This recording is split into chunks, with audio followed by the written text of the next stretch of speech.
I'm not Lorna Richardson, and welcome to Jackass. Right, so Lorna does really excellent work for her PhD, looking at the barriers to participation in digital community archaeology, public archaeology. So her PhD research at UCL's Centre for Digital Humanities is focused on the communication of UK public archaeology through digital technologies. In this paper, we'll touch on and explore some issues from the perspective of the creation and consumption of public archaeology on the web, as well as on wider issues of inequality in the digital world that impact on the subject and need some considerations. Attitudes to archaeology as a discipline are shaped by the media. The practices of archaeological communication online are increasingly becoming means by which we create communality with non-archaeologists. And, as with all media, we must ask, what are these media doing? Whose interests are being served? And what are these communication platforms being used for? The growth of the World Wide Web over the past 20-odd years has seen an improvement in access to cheap computers and software, improvements in access to broadband, wireless and mobile technology, and the churning development, improvement and speedy obsolescence of social media platforms. These developments have forever changed the landscape and format of human interaction. The tools of social media have, to paraphrase sociologist Malcolm Gladwell, upended the traditional relationship between authority and popular will. There has been a critical cultural shift in thinking about how we use the internet and what we use it for. The internet has developed from technologies that simply facilitated information seeking and passive involvement with the information found to an internet of technologies that actively encourage community building, participation, and information creation. This is Web 2, or social media, as we all know. Cornelius Holtorf, an academic and researcher, looking at archaeology as a brand, has said that archaeology must engage with popular culture if it is to survive. Public expectations for the participation and interaction with anything, let alone cultural heritage, have grown as the participatory web has developed. If the archaeological sector can better understand the public and commercial benefits of engaging with the public audience through the internet, it will be better able to influence and direct public support for its own roles and more arcane interests, especially in these times of agonising budget cuts. The use of these social and participatory media could perhaps offer new ways for the internet-using public to explore, appreciate, and experience representations of the past in greater depth and with increased nuance than that provided by the heritage industry in the real world. In what has become a competitive and diverse leisure market for attention during our free time. And it's important to remember that for most members of the public, archaeology is a leisure interest rather than a full-time obsession. From the perspective of social inequalities, digital technologies appear to offer communities and individuals the potential to radically improve their lives and expand their social networks in a social sense, regardless of who they are, where they come from, or which political system governs their lives. Cyber utopians would claim that through web-based communications, these technologies are able to foster multifocality and new dialogue in archaeology, present and encourage new interpretations, underpin new power relations between professional and non-expert, and support representations of community-constructed archaeological knowledge, all at the same time. And further, they can subvert the creation and sharing of archaeological data from structural control and redistributing access to cultural resources. The distinction between archaeologists and non-archaeologists can be fluid online. The distinction between a professor and an undergraduate on Twitter, for example, can only be seen in the context of a 160-character biography. The content, which is often obscure and may not provide any links to identify the tweeter as a member of any real-life institution. The content and quality of the communication is what seems to count, and many popular and informative members of the archaeological community on Twitter are not professional academics. Credentials are not what matter to many cyber utopians such as Clay Shirky. Mass peer production, crowdsourcing, the public performance of competence online is absolute.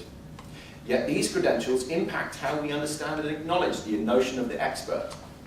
The way in which the expert knowledge is presented and performed is vital to establishing authority. The evolution of the internet seems to bring hope to ending the inequalities in offline participation, and only a few years ago was destined to transform the nature of information access and exchange. The web has made it easy to discuss, comment, and act on world events. If we are to believe the hype, instant international exposure via social media will bring down governments, expose corruption, and end violence in Africa and the Middle East. Instead, I think it should be argued that it's time for radical technological evangelism, that the time for radical technological evangelism has run its course.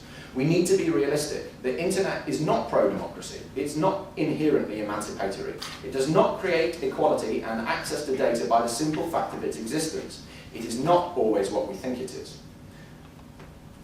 A combination of naivety, utopianism, and reluctance to delve deeper into the social mechanics behind social media have prevented us from shining a light into the darker corners of internet use.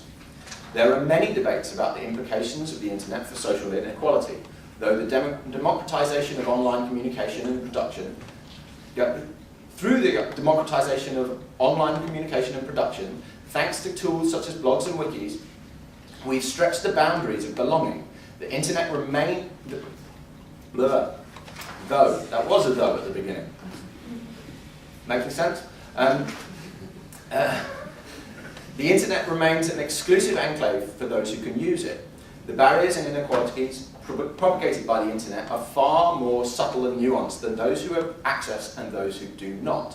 The inequalities that I am talking about include, or Lorna's talking about, inequalities of access to technology, including hardware, software, and connection speed, inequalities in technical ability and confidence with technology, access to institutional and social support networks, the freedom to use internet technologies when and where needed, and not in places that limit it, such as the public library or local authority workplaces. The web is pre-configured in subtle but politically important ways which result in exclusion. It is not just a case of not being on the internet. The internet itself is distorted in favour of those who are wealthy in technical knowledge or economic resources.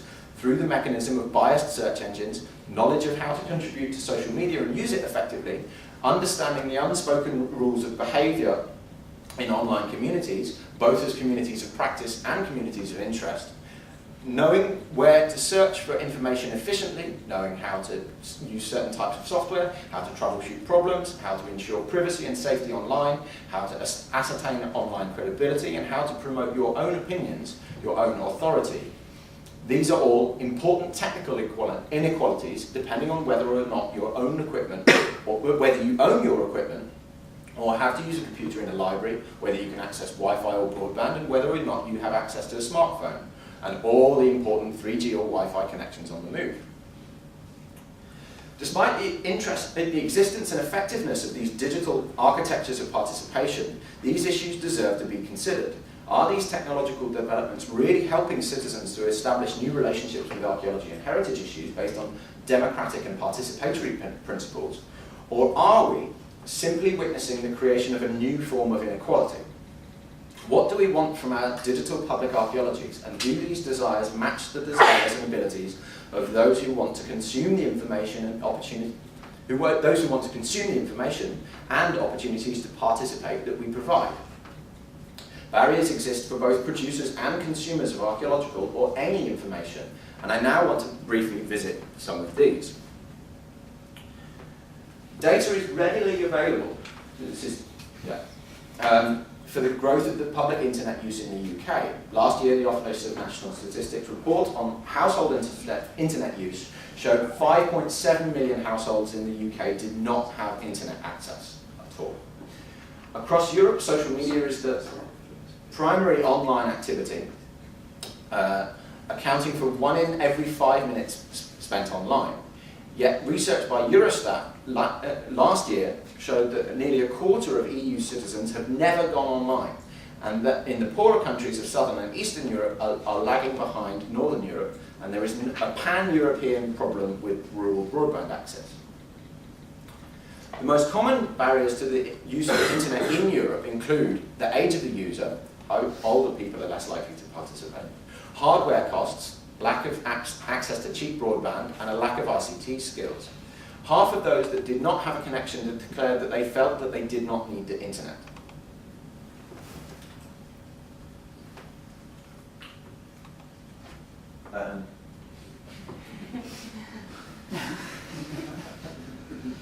In the UK, the 2011 Office of National Statistics Statistical Bulletin showed that the public confidence with IT was significantly low. Even in regular users, 21% of internet users said that their current IT skills were so bad that they couldn't protect themselves online from a virus or keep their data secure.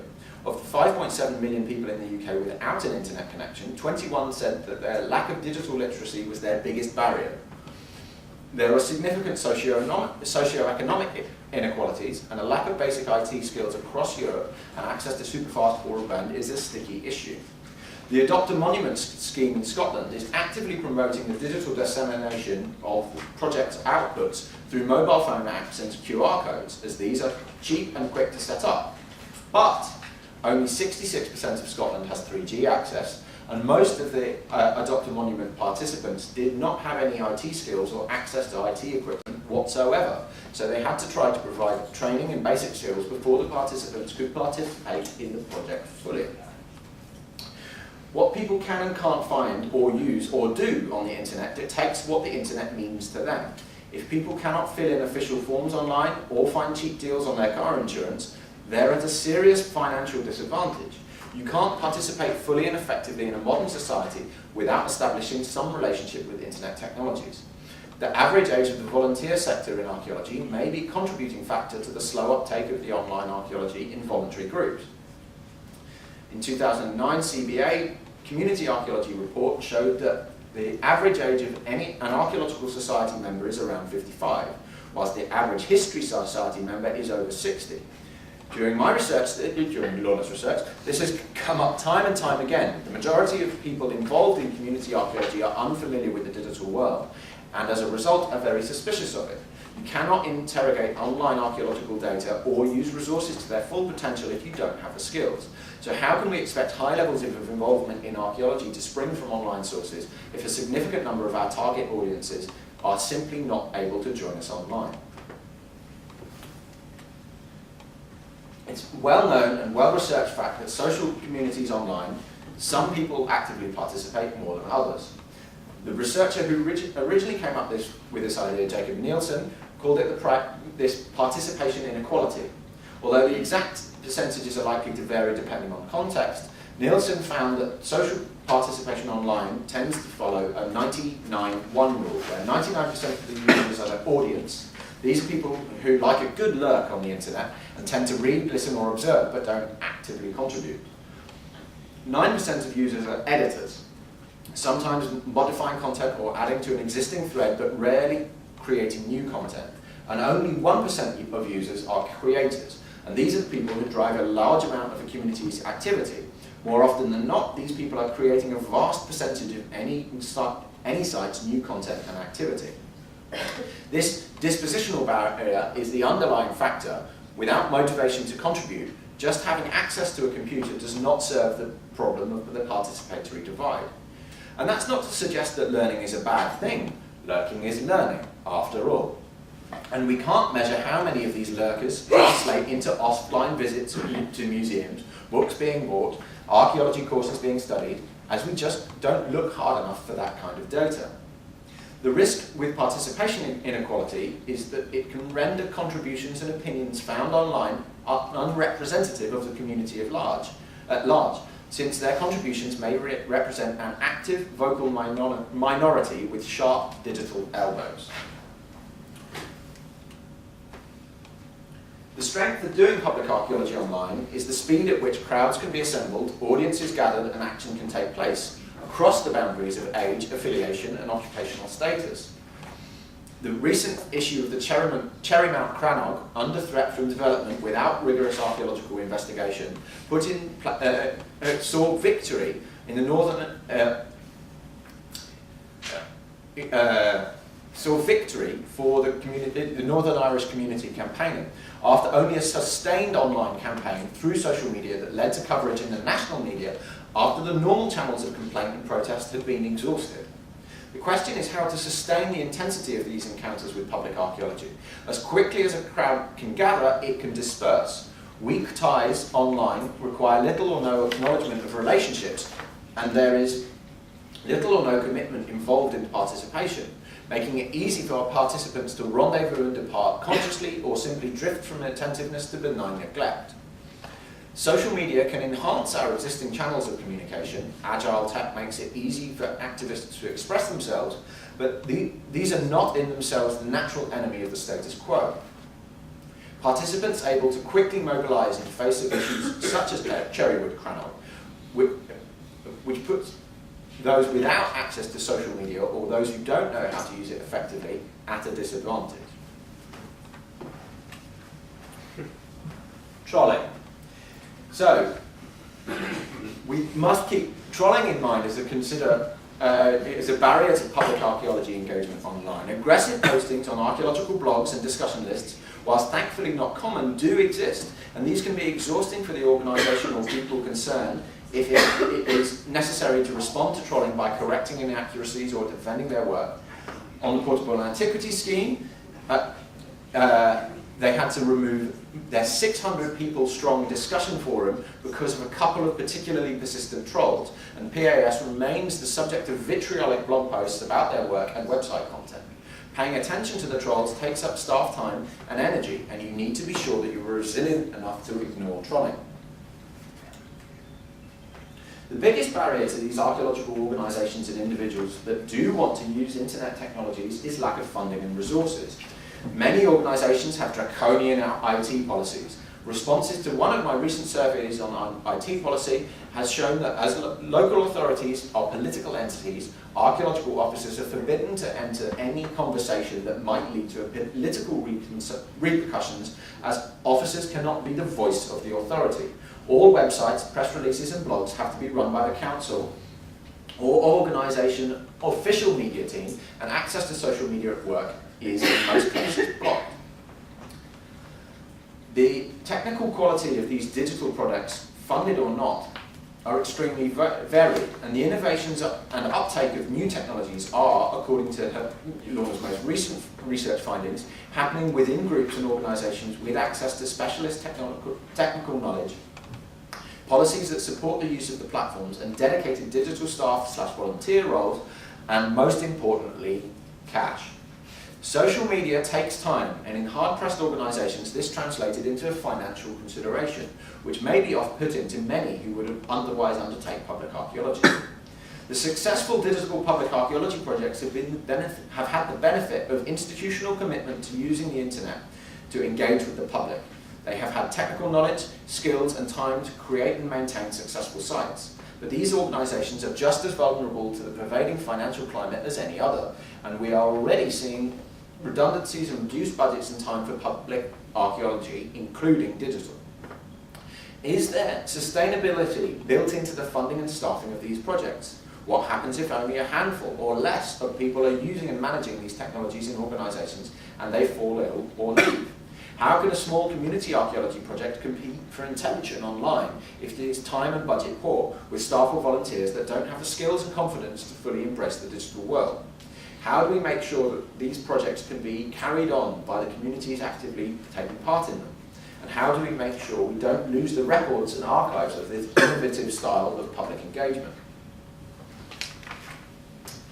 The most important question we need to pose to ourselves as archaeologists are, why are we putting the information online, and is it useful? Who uses it and how? And the idea that public engagement online can be measured quantitatively through hits needs to go away.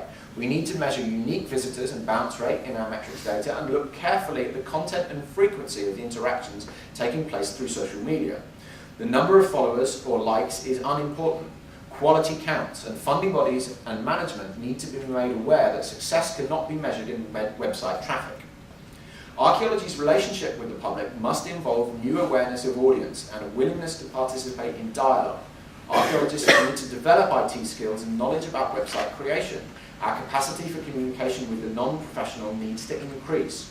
We need a wider understanding of social media use, creative content generation and management, and audience needs and impact through the discipline. This could be part of everyday public archaeology practice, not just part of the specialist ghetto, the world of the digital archaeologist, where non-experts fear to tread. This knowledge could be included as part of any archaeology degree course that discusses public or community archaeology, part of professional CPD, or through training and guidelines of best practice provided by national heritage organisations or professional institutions. Historically, archaeology has communicated blindly to an audience it does not understand, with little ability to discern the effectiveness of this archaeology broadcast, or indeed discover whether the archaeology message has been successfully received. The presentation of the archaeology to the public within the realm of the non-linear, hyperlinked and participatory web requires new skills and strategies. Although there will be not one easy solution, a deeper awareness of how, where, and why the internet is used or not would be a useful start. I'll get